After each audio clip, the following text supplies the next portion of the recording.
Welcome to our daily devotional series, The Daily Herald.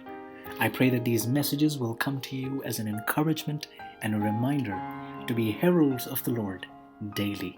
God bless you. King of Israel, November 28. How lovely are your tents, O Jacob, your dwellings, O Israel, like valleys that stretch out, like gardens by the riverside, like aloes planted by the Lord, like cedars beside the waters. Numbers 24:5-6.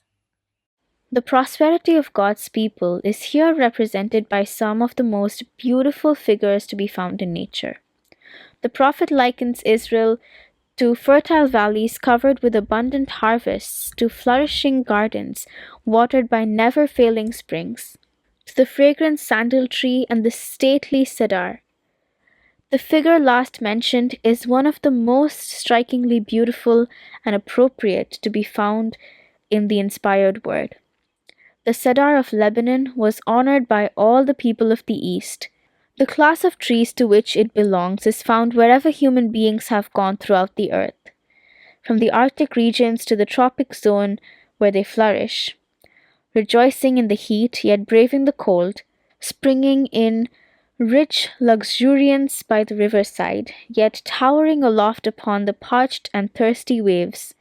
They plant their roots deep among the rocks of the mountain and boldly stand in defense of the tempest. Their leaves are fresh and green when all else has perished at the breath of winter. Above all other trees, the cedar of Lebanon is distinguished for its strength, its firmness, its undecaying vigor. And this is used as a symbol of those whose life is hid with Christ in God. Colossians 3:3. Says the scripture, "The righteous shall grow like a cedar." Psalms 92:12. The divine hand has exalted the cedar as king over the forest. The fir trees were not like his boughs, and the chestnut trees were not like his branches. Ezekiel 31:8. Nor any tree in the garden of God. The cedar is repeatedly employed as an emblem of royalty, and its use in Scripture to present the righteous shows how heaven regards those who do the will of God.